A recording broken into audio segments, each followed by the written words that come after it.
میرے دوستو، اپنے ماں باپ کے نافرمان پر ایک بات کر دوں۔ عربی کتاب کی ایک حکایت ہے کہ ایک خاتون کی شادی ہوئی، پہلی رات خاتون خاوند کے پاس کمرے میں پہنچی، سہاگ رات میں خاوند ایک تھال لے کر آیا جو صحبت اور سرید اور کھانے کا تھا، اپنی نئی نویلی دلہن کے سامنے رکھا اور کہا آئے کھائیں۔ تو اس کی بیوی کہنے لگی خاوند کو کہ جو میری ساس آپ کی امی ہیں وہ بھوکی تھیں، میں نے ان کا چہرہ دیکھ لیا تھا، اسے کھانے کی طلب تھی لیکن مہمانوں میں ٹھہری تھی تو کھا نہ سکی، امی کو بلا لو وہ بھی کھانا کھا لے۔ تو اس کا بیٹا کہنے لگا، یعنی اس کا خاوند جو اس ماں کا بیٹا تھا، کہنا امی کو بھوک نہیں تھی، کہا بھوک تھی، آپ بلا لیں۔ کہ نہیں تھی، کب سو گئی ہوگی، چھوڑو فلاں۔ یہ اصرار کرتی رہی، وہ انکار کرتا رہا۔ اس نے کہا وہ بھوکی تھی، بڑے دنوں سے ہمارے گھر آپ کا رشتہ لے کر آتی ہے، میں اس عورت کے درد دل کو جانتی ہوں، اسے بلا لو 2 لقمے کھا لے گی۔ میں نے کہا چھوڑو یار، ماں کو کیا ہے، یہ بوڑھے ایسے ہی ہو جاتے ہیں۔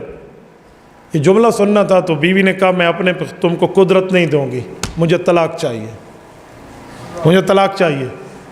ہڈا پڑ گیا، شور شرابہ ہو گیا، انہوں نے کہا جی نہیں رہنا، میں نے مجھے طلاق چاہیے۔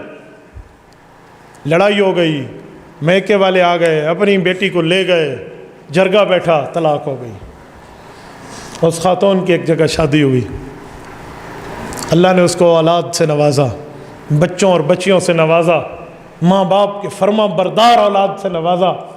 ایک وقت آیا وہ ماں کو حج پہ لے گئے، یہ میدان عرفات میں جا کر بیٹھی ہیں، اور بیٹے ماں کو گویا نیچے پاؤں نہیں رکھنے دیتے، اس کی عزت کرتے ہیں، احترام کرتے ہیں، اور اس کا خیال بجا لاتے ہیں، احترام بجا لاتے ہیں۔ کھانے کا وقت ہوا تو یہ کھانا اکیلے نہیں کھاتی تھی، بچوں کو پتہ تھا کوئی غریب عورت اسے بلاتے، اس کے ساتھ بٹھاتے، کوئی غریب جا رہا ہوتا تو اس کے بچے اس کا منہ دھلواتے، اسے کھانا کھلاتے۔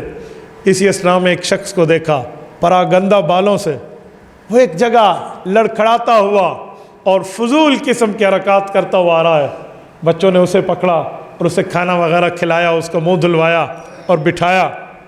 اچانک ہوا آئی اور اس عورت کے خیمے سے جو چادر تھی نا، جو آگے پردے کی لٹکی ہوئی تھی، وہ ہٹی، اور اس نے دیکھا کہ میرے بچے جس شخص کو کھانا کھلا رہے ہیں، جو فقیر اور ملنگ ٹائپ کا آدمی بیٹھا ہے، یہ تو وہی ہے جس سے میرا نکاح ہوا تھا اور طلاق ہوئی تھی۔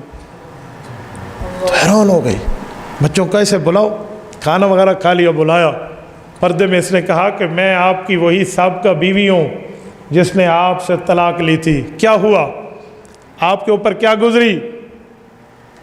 اس نے کہا آپ پہ کیا گزری؟ کہ یہ میری اولادیں ہیں، آپ نے دیکھا کتنے قدردان ہیں ماں باپ کے، کیسے معاملات چلا رہے ہیں، یہ سارے میرے بچے ہیں جو آپ کی خدمت کر رہے ہیں۔ اس نے کہا میں تو ذلیل ہو گیا، میں برباد ہو گیا، میں نے ایک جگہ شادی کی، مجھے میری اولاد جو ملی بد نصیب ملی، انہوں نے مجھے مارا، کوٹا، ذلیل کیا، میری یہ ہڈی ٹوٹی، میری یہ ہڈی ٹوٹی، آج مجھے گھر سے نکال دیا، میں در در پھر رہا ہوں، اور میں بے سہارا، بے سہارا، بے آسرا اور بے سہارا ہوں، بس میری قسمت بری تھی، تیری قسمت اچھی۔